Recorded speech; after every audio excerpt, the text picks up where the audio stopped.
வணக்கம் சொந்தங்களே, இது ஒரு பெண்ணின் உண்மை கதை. நாம் எவ்வளவோ கதைகள் கேட்டிருப்போம்.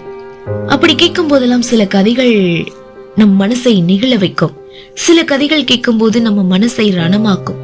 ஆனா இப்போ நான் சொல்ல போற இந்த பெண்ணுடைய உண்மையான கதையை நீங்க கேட்டீங்கன்னா இந்த ரெண்டுமே இப்போ இங்க நிகழும். அப்படியா? அந்த அளவுக்கு அந்த பெண்ணுக்கு என்ன சோதனை வந்துச்சு, அவளோட வாழ்க்கையில என்ன நடந்துச்சுன்னு கேக்குறீங்களா? சொல்றேங்க. நல்லதங்காள். நல்லதங்காள் பற்றி தெரியாதவங்க நம்ம தமிழகத்துல இருக்க வாய்ப்பே இல்ல.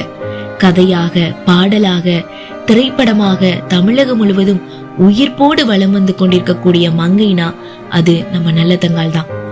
விருதுநகர் மாவட்டம் பத்ராயிருப்பு பக்கத்துல அர்ச்சுனாபுரம் அப்படின்ற ஒரு அழகான கிராமம். மா, தென்னை, வாழை, பாக்கு, தேக்குன்னு எந்த திசையில பார்த்தாலும் பசுமையா இருக்குங்க. வானம் பொய்க்காத வளமான பூமின்னு சொல்லலாம். இந்த ஊருக்கு இன்னொரு அடையாளமும் உண்டு. நல்லதங்காள் பிறந்த ஊர் தான் இந்த அர்ச்சுனாபுரம் அப்படின்றதுதான். ஆமாங்க, நல்லதங்காள் பிறந்தது 15ஆம் நூற்றாண்டுல. நல்லதங்காளோட தந்தை ராமலிங்க ராஜா, தாயார் இந்திராணி, அண்ணன் நல்லதம்பி. நல்லதங்காள் ரொம்ப சின்ன பொண்ணா இருந்தப்போவே தாயும் தந்தையும் இறந்துட்டாங்க. ஆனா ரொம்பவே செல்வ செழிப்போட தான் பிறந்தாங்க, வளர்ந்தாங்க.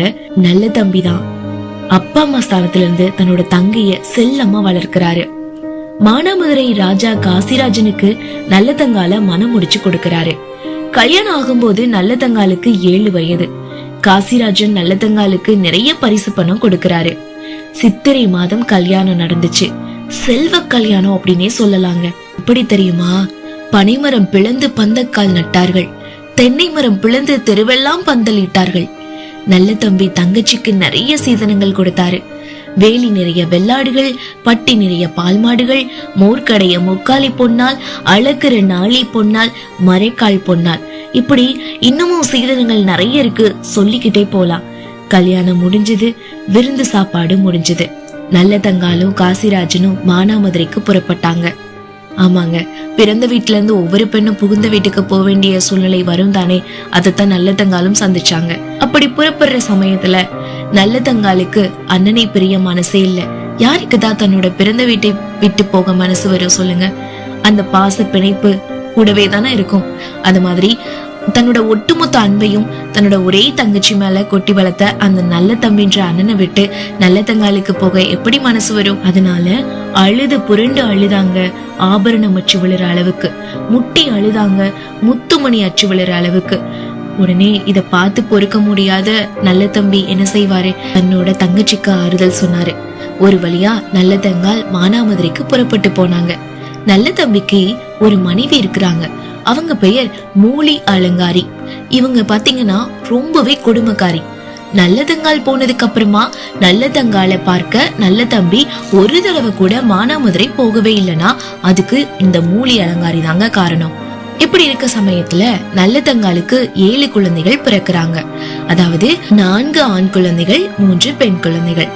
பிள்ளைக்குட்டிகளோட அவங்க சந்தோஷமா வாழ்ந்துட்டு வந்தாங்க. இதெல்லாம் எவ்வளவு காலம் நினைக்கிறீங்க? கொஞ்ச காலம் தாங்க. மானாமதுரையில திடீர்னு மழை இல்லைங்க. 12 வருடமா வயல்கள்ல விளைச்சலும் இல்ல. மக்கள்லாம் பசியால வாடினாங்க, பட்டினியால தவிச்சாங்க. பஞ்சமோ பஞ்சம், மரக்கால் உருண்ட பஞ்சம், மன்னவரை தோற்ற பஞ்சம், நாளி உருண்ட பஞ்சம், நாயகரை தோற்ற பஞ்சம், தாலி பறிகொடுத்து கணவரை பறிகொடுத்து கை குழந்தை வெற்ற பஞ்சம். இப்படி மக்கள்லாம் பஞ்சத்துல செத்தாங்க. மாடு கண்ணுகள்லாம் பஞ்சத்துல செத்து போச்சுங்க. நல்லதங்கால் வீட்டையும் இந்த பஞ்சம் விடல. தாலி தவிர மற்றது எல்லாமே நல்லதங்கால் வித்துட்டாங்க. குத்தும் முழக்கை, கூடை, முரம் கூட விற்றுட்டாங்க. எல்லாமே வித்தும் பஞ்சம் தீரல. குழந்தைகள்லாம் பசியால துடிக்கிறாங்க. உலகத்திலேயே மோசமான ஒரு விஷயம்னா அது பசி மட்டும்தான் இல்லையா? தன்னோட குழந்தைகள்லாம் பசியால துடித்ததை பார்த்த நல்லதங்கால் யோசிச்சு பாக்குறாங்க. இன்னும் கொஞ்ச நாள் நீடிச்சா பிள்ளைகள் பசியால செத்து போகுமேனு பயந்தாங்க. ஒரு முடிவுக்கு வராங்க. அன்னை வீட்டுக்கு பிள்ளைகளோட கொஞ்ச நாள் போய் இருக்கலான்னு காசிராஜன் கிட்ட தன்னோட முடிவை வந்து சொல்றாங்க நல்லதங்கால். காசிராஜன் நல்லதங்கால் சொன்ன முடிவை ஒத்துக்கல. அடி பெண்ணே, வாழ்ந்து கெட்டு போனால் ஒரு வகையிலும் சேர்க்க மாட்டார்கள், கெட்டு நொந்து போனால் கிளையிலும் சேர்க்க மாட்டார்கள், கை கொட்டி சிரிப்பார்கள். நீ போக வேண்டாம், கஷ்டம் வருவது சகஜம், நாம் தாக்கு பிடித்து நிற்க வேண்டும். சாணி எடுத்தாவது தப்பி பிழைப்போமடி, வேலி விறகுடித்து விற்று பிழைப்போமடி என்று காசிராஜன் எவ்வளவோ தன் மனைவி நல்லதங்காளிடம் பலவாறு சொல்லி பார்த்தார். காசிராஜன் சொன்னதை நல்லதங்கால் கடைசி வரைக்கும் கேட்கவே இல்லை.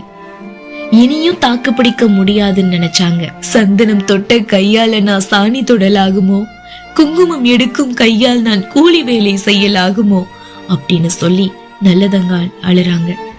இதுக்கு மேல நல்லதங்கால சமாதானப்படுத்த முடியாதுன்னு நினைச்ச காசிராஜன், சரி போயிட்டு வா, பிள்ளைகளை பத்திரமா பாத்துக்கோன்னு சொல்லி வழி அனுப்பி வைக்கிறாரு. அதுக்கப்புறம் என்னாச்சு தெரியுமாங்க? நல்லதங்கால் பிள்ளைகளை பாசத்தோடு கூப்பிடுறாங்க. வாங்க பிள்ளைகளா, உங்க மாமன் வீட்டுக்கு போவோம், அங்க சாப்பிடுறதுக்கு தேங்காய் கிடைக்கும், மாங்காய் கிடைக்கும், ஓடி விளையாட மான் கூட கிடைக்கும்னு சொல்லி கூப்பிடவும் பிள்ளைகள் எல்லாமே ஆசை ஆசையா புறப்பட்டாங்க. பலவித எதிர்பார்ப்புகளோட, பல கனவுகளோட. அந்த எதிர்பார்ப்புகளும் கனவுகளும் அவங்களுக்கு நிறைவேறிச்சா? தொடர்ந்து இந்த கதைக்குள்ள போகலாமாங்க. நல்லதங்காலும் பிள்ளைகளும் மானாமதுரையிலிருந்து அர்ச்சுனாபுரத்துக்கு புறப்பட்டு வந்தாங்க. காடு மலையெல்லாம் தாண்டி வனாந்திரங்களை எல்லாம் கடந்து வந்தாங்க. அர்ச்சுனாபுர பக்கம் வந்துட்டாங்க. ஆனா பிள்ளைகளுக்கு நடக்கவே முடியலங்க. பாவம், எவ்வளவு தூரம் தான் அந்த சின்ன குழந்தைகள் அந்த பிஞ்சு கால்கள் நடக்கும் இல்லையா, வலிக்கும்ல. அது மட்டும் இல்ல, பசி பசின்னு கத்துறாங்க, அலறாங்க. அம்மா பசிக்குதுமா, அம்மா முடியலம்மா, நடக்க முடியலம்மா, பசி உயிர் போதுமா அப்படின்னு அலறாங்க. அந்த நேரம் பார்த்து நல்ல தம்பி அந்த பக்கம் படை பரிவாரங்களோட வேட்டையாட வராரு. வந்த இடத்துல தன்னோட தங்கையையும் தன்னோட தங்கையோட பிள்ளைகளையும் பாக்குறாரு. அந்த கோலத்துல தன்னோட தங்கைய பார்த்ததும் கண்ணீர் முட்டிக்கிட்டு வந்துச்சான் நல்ல தம்பிக்கு. ஆமாங்க, செல்வ செழிப்போட வளர்ந்த தன்னோட தங்கச்சிய பார்க்கும்போது எந்த அண்ணனுக்கு தான் கண்ணீர் வராது சொல்லுங்க? குதிரை அரிதாச்சோ குடியிருந்த சீமையிலே, பல்லக்குதான் பஞ்சமோ பத்தினியே உனக்கு, கால்நடையாய் வர காரணம் ஏன் தங்கச்சி அப்படின்னு அழுது புலம்புறாரு. உடனே நல்லதங்காலும் தன்னோட வீட்டு நிலைமைகளை எல்லாம் சொல்றாங்க. நல்ல தம்பி அவங்கள தேய்ச்சினாரு. சரி தங்கச்சி, கவலைப்படாத, நம்ம வீட்டுக்கு போ. தெற்கு மூலையில தேங்காய் குவிந்திருக்கும், வடக்கு மூலையில மாங்காய் குவிந்திருக்கும், காட்டு யானை வாசல்ல கட்டி இருக்கும், காராம் பசுவும் இருக்கு, போ தங்கச்சி போ, பிள்ளைகளோட பசியாரி இரு அப்படின்னு நல்ல தம்பி சொன்னாரு. நல்ல தங்கால் என்ன நினைச்சாங்க அப்படின்னா, அண்ணன் இல்லாத வீட்டுக்கு போக தயங்குறாங்க. அண்ணா நீயும் கூட வாயண்ணா அப்படின்னு அண்ணனை கூப்பிடுறாங்க. அம்மா நல்லதங்காள், நீ முதல்ல போ, உன் அண்ணி மூலி அலங்காரி உன்னையும் பிள்ளைகளையும் நல்லா கவனிச்சுக்குவா, நான் பின்னால வர்றேன், சீக்கிரம் வந்துடுறேன், உன் பிள்ளைகளுக்கு விளையாட புள்ளிமான் கொண்டு வர்றேன் அப்படின்னு சொல்லி சமாதானப்படுத்தி அனுப்பி வைக்கிறாரு. உடனே நல்லதங்காலும் அண்ணன் வீட்டுக்கு அரை மனசோட புறப்படுறாங்க. அப்போ மூலி அலங்காரி வீட்டு மாடியில இருந்தாங்க. நல்லதங்காலும் பிள்ளைகளும் பசியோடு தன்னோட வீடு வர்றத பாத்துட்டாங்க. வேகமா இறங்கி வராங்க. கதவுகளை இறுக்கி கதவை அடைக்கிறாங்க. சும்மா இல்லைங்க, கதவுகளை ஈர மண் போட்டு அடைக்கிறாங்க. சோற்று பானைய ஒளிச்சு வச்சுட்டாங்க. பழைய துணி ஒன்ன உடுத்திக்கிட்டு முகத்துல பத்து போட்டு மூளையில படுத்துக்கிட்டாங்க மூலி அலங்காரி. நல்லதங்கால் வந்து, அண்ணி அண்ணி, நான் நல்லதங்கால் வந்திருக்கேன், கொஞ்சம் கதவை தரங்க அண்ணி அப்படின்னு ஆசையா கூப்பிட்டு கதவை தட்டுறாங்க. கதவு திறக்கவே இல்லை. கால் கடுக்குது அண்ணி, கதவை தரங்க அண்ணி, தண்ணீர் தண்ணீர்னு தவிக்கிறான் என் பையன், அன்னம் அன்னம்னு சொல்லி அலைகிறான் என் பாலகன், என்னோட பிள்ளைங்க பசியார கதவை தரங்க அண்ணி அப்படின்னு அழுது அழுது கூப்பிட்டாங்க நல்லதங்கால். அதுக்கும் கதவு திறக்கல. நல்லதங்காலுக்கு ஒரு கட்டத்துல கோபம் வந்துருச்சு. நான் பத்தினியானால் கதவு திறக்கட்டும் அப்படின்னு கட்டளை போட்டாங்க. கதவுகள் திறந்துச்சு. பிள்ளைகள் உள்ள ஓடினாங்க. சுற்றி சுற்றி வராங்க. ஒரு பண்டமும் கிடைக்கல. மூலி அலங்காரி படுத்திருந்த இடத்துல தேங்காயும் மாங்காயும் குவிஞ்சு கிடந்துச்சு. ஓடி போய் ஒரு பிள்ளை தேங்காயை எடுத்துச்சு. தாவி சென்று ஒரு பிள்ளை மாங்காய கடிச்சது. மூலி அலங்காரி விரட்டுன்னு எந்திரிச்சு மாங்காய, அந்த பிஞ்சு கை விரல்களுக்குள்ள இருந்த மாங்காய கோவத்தோட பறிச்சு போடுறாங்க. 1000 மாங்காயில அழுகல் மாங்காய ஒன்னு எடுத்து கொடுக்கறாங்க அந்த பிஞ்சு குழந்தைகிட்ட. தேங்காய பறிச்சு போட்டாங்க. 1000 தேங்காயில அழுகல் தேங்காய் ஒன்னு எடுத்து கொடுக்கறாங்க. பார்த்தாள் நல்லதங்காள். மனம் பதறி போய், அண்ணி என் மக்களின் பசிய ஆத்துங்க அப்படின்னு கெஞ்சுறாங்க. மூலி அலங்காரி 7 வருஷம் மக்கி போன கேப்பைய கொடுக்கறாங்க. திரிப்பதற்கு உடைந்த திருக்கையை கொடுத்துட்டு உலை வைக்க ஓட்டப்பானைய கொடுத்து இதுல சமைச்சு உன் பிள்ளைங்களுக்கு பசியாத்திக்கோ அப்படின்னு கொடுக்குறாங்க. உடனே நல்லதங்காலும் மறுக்காம நமக்கு இதுவே பெருசுன்னு நினைச்சு பொறுமையா கேப்பைய திருக்கையில போட்டு அரைச்சாங்க. எப்படியோ கஷ்டப்பட்டு கஞ்சி காய்ச்சிட்டாங்க. ஈர மட்டைகளை வச்சு எரிச்சாங்க. கூழும் கொதிக்கணும், குழந்தை பசியும் ஆறணும் அப்படின்னு தெய்வங்களை வேண்டிக்கிட்டாங்க. ஒரு வழியா கஞ்சி கொதிச்சது. பிள்ளைகள் கஞ்சிய குடிக்க போகிற நேரத்துல மூலி அலங்காரி அங்க வந்துட்டாங்க. பானைய கோபத்தோட தட்டி விட்டுடுறாங்க. பானை உடைஞ்சு கூழ் வலிஞ்சு ஓடிச்சு. வலிஞ்சு ஓடின அந்த கூழை விடாம வலிச்சு குடிச்சாங்க அந்த பிஞ்சு குழந்தைகள். இத பார்த்து அந்த அன்னையோட மனது எவ்வளவு துடிச்சு போயிருக்கும். நமக்கே இவ்வளவு கண்ணு கலங்குதே. அந்த நல்லதங்கால் அந்த தாய்மையோட இடத்துல இருந்து எவ்வளவு துடிச்சு போயிருப்பாங்கன்னு யோசிக்கும் போது நல்லதங்காலுக்கு இந்த காட்சியை பார்க்க சகிக்கல. இனியும் அவமானப்பட வேணாம், செத்துடலான்னு முடிவுக்கு வராங்க. பிள்ளைகளை கூப்பிட்டுட்டு தெருவுல இறங்குனாங்க. வீதியில நடந்தாங்க.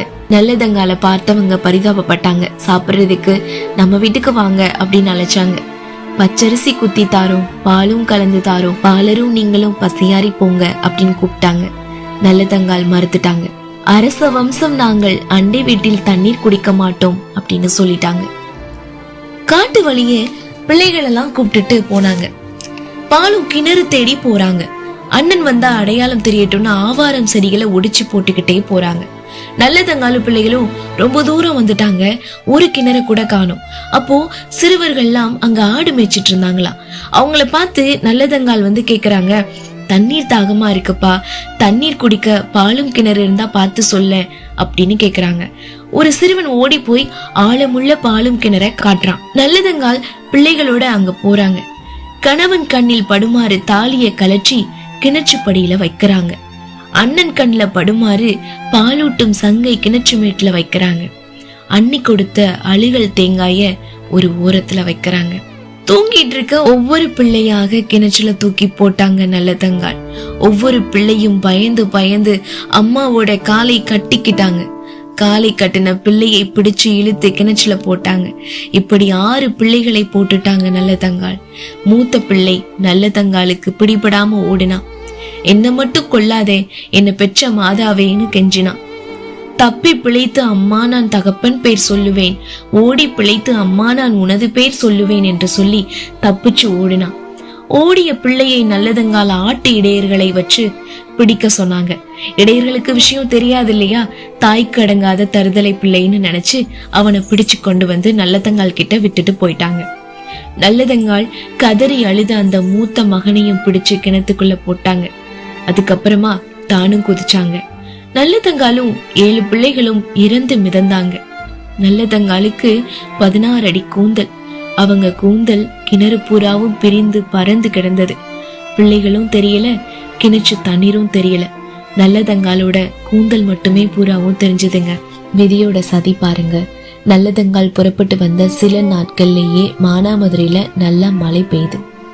பயிர்கள் திகிடு முகுடா விளையுது. நாடெல்லாம் செழிப்படைஞ்சது. காசிராஜன் சந்தோஷத்தோட தன்னோட மனைவி நல்லதங்காலையும் தன்னோட பிள்ளைகளையும் அழைச்சிட்டு போலாம் அப்படின்னு புறப்பட்டு வராரு. நல்ல தம்பி வேட்டை முடிச்சு வீட்டுக்கு வராரு. தங்கச்சிய காணல, தங்கச்சி பிள்ளைகளையும் காணல. பதறி போய் மூலி அலங்காரிய பார்த்து, என் தங்கச்சியையும் தங்கச்சி பிள்ளைகளையும் எங்க அப்படின்னு கேக்குறாரு.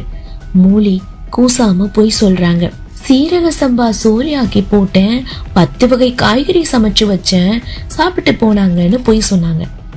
நல்ல தம்பி இத நம்பவே இல்லை. பக்கத்து வீடுகள்ல போய் கேட்டாரு. அவங்க நடந்ததை நடந்தபடியே சொன்னாங்க. பிள்ளைகளை பட்னி போட்டதை சொன்னாங்க. அவ்வளவுதான். நல்ல தம்பிக்கு மீசை துடிச்சுது, கண் சிவந்துச்சு, பக்க சதையெல்லாம் பம்பரம் போல அடிச்சு தங்கையை தேடி காட்டு வழியே போனாரு. பதறி பதறி போகிறாரு. நல்லதங்கால் ஒடிச்சு போட்ட ஆவாரம் செடிகள் அவருக்கு வழிகாட்டுச்சு. நல்ல தம்பி பாலும் கிணற்றின் பக்கம் வந்துட்டாரு. உள்ள எட்டி பார்த்தா, ஐயோ, தங்கையும் பிள்ளைகளும் செத்து மிதந்தாங்க. நல்ல தம்பி ஹோங்காரம் விட்டு அலறாரு. தங்கச்சி அப்படி அடிச்சு அலறாரு. அப்படி இருந்தப்போ காசிராஜனும் அங்க வந்துடுறாரு. பிள்ளைகளையும் மனைவியையும் பிணமா பார்த்தாரு. மனைவிய கட்டிக்கிட்டு கதறி அலறாரு. நல்ல தங்காலையும் பிள்ளைகளையும் வெளியே எடுத்து தகனம் செய்றாங்க. நல்ல தம்பி தன் மனைவி மூலி அலங்காரிய பழி வாங்க நினைக்கிறாரு. அவளை மட்டும் இல்ல, அவளோட குலத்தையே பழி வாங்கணும்னு ஏற்பாடு செய்யறாரு. அதனால மூலி அலங்காரியோட உறவினர்கள் உட்கார்ற இடத்துல இடிபந்தல போடுறாரு. இடிபந்தத்தை தட்டிவிட்டு எல்லாரையும் கொல்றாரு. மூலி அலங்காரியையும் அறிவாளால வெட்டி கொள்றாரு, அவரோட ஆத்திரம் தீர்ற அளவிற்கு. இதோட கதை முடிஞ்சிருச்சுன்னு நினைச்சீங்களா? இல்லைங்க. நல்ல தம்பி ஈட்டியில பாஞ்சு தன்னோட உயிரையே விட்டுட்டாரு. தன் தங்கை இல்லாத உலகத்துல தனக்கென்ன வேலை அப்படின்னு நினைச்சாரோ என்னவோ தெரியல, ஈட்டியில பாஞ்சு தன்னோட உயிரையும் விட்டுட்டாரு.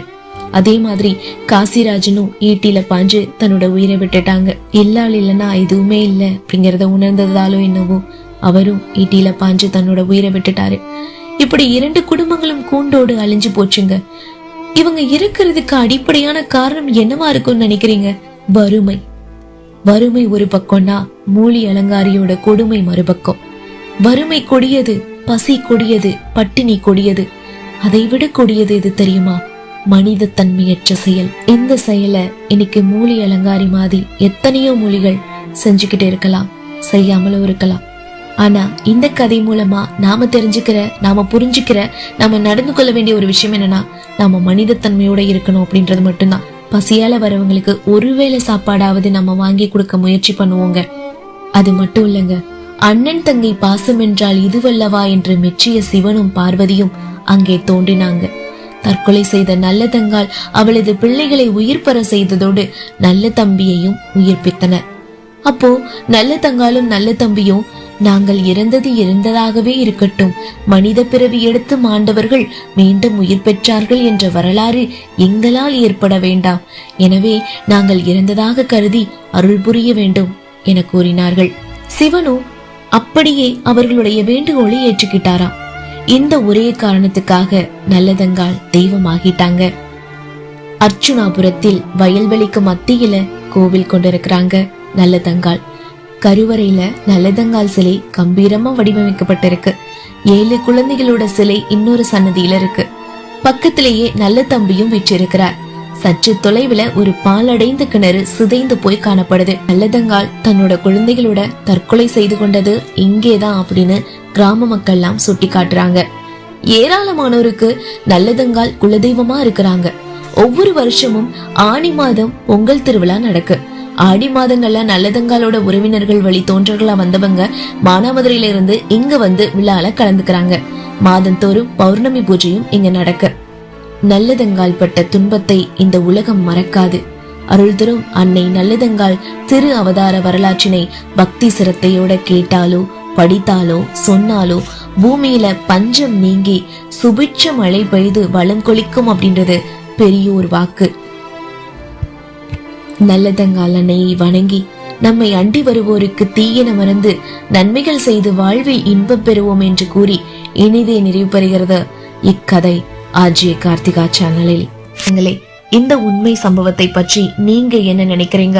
உங்க கருத்துக்களை நீங்க கமெண்ட் பாக்ஸ்ல கமெண்ட் பண்ணலாம். இந்த வீடியோ உங்கள் மனம் கவர்ந்திருந்துச்சுன்னா லைக் மற்றும் ஷேர் பண்ணுங்க. வேற யாரோட கதைகளை பற்றியாவது கேட்கணும்னு நினைச்சீங்கன்னா நீங்க கமெண்ட் பாக்ஸ்ல கேட்கலாம். நான் அடுத்தடுத்து வர வீடியோக்கள்ல கண்டிப்பா அப்லோட் பண்றேன். இதே மாதிரி வீடியோஸ் எல்லாம் தொடர்ந்து பார்க்கணும்னு நினைச்சீங்கன்னா நம்மளோட ஆர்ஜே கார்த்திகா சேனலுக்கு சப்ஸ்கிரைப் பண்ணி சப்போர்ட் பண்ணுங்க. அண்ட் சப்ஸ்கிரைப் பண்ணா மட்டும் பத்தாதீங்க, பக்கத்துல ஒரு பெல் ஐக்கான் இருக்கும், அதை கிளிக் பண்ணி நீங்க ஆல்ன்ற ஆப்ஷனை கொடுத்தாதான் நான் அப்லோட் பண்ற வீடியோஸ்லாம் உங்களுக்கு நோட்டிபிகேஷனா வந்துகிட்டே இருக்கும். சோ சப்ஸ்கிரைப் பண்ணிட்டு பெல் ஐக்கானை கிளிக் பண்ணி ஆல்ங்கிற ஆப்ஷனை சூஸ் பண்ணிக்கோங்க. நீங்க ஒரு பிகினர் யூடியூபரா இருந்தீங்கன்னாலும் சரி, இல்ல நம்ம சேனல்ல மெம்பர்ஷிப் ஆகணும் ஆசைப்பட்டாலும் சரி, நம்ம சேனலோட சப்ஸ்கிரைபர் இருந்தாலும் சரி, நீங்க நம்ம சேனல்ல ஜாயின் பண்ணணும்னு விரும்புனீங்கன்னா அதுக்கு ஜாயின்ல சேர்றதுக்காக 59 ரூபீஸ் மட்டும்தான் நம்ம பிக்ஸ் பண்ணிருக்கோம். கனத்த இதயத்தோட நல்லதங்கால் கதையை நான் சொல்லி முடிச்சிருக்கேன். திரும்பவும் அடுத்து ஒரு உண்மை சம்பவத்தோட உங்களை நான் சந்திக்கிறேன். அது வரைக்கும் நன்றி, வணக்கம்.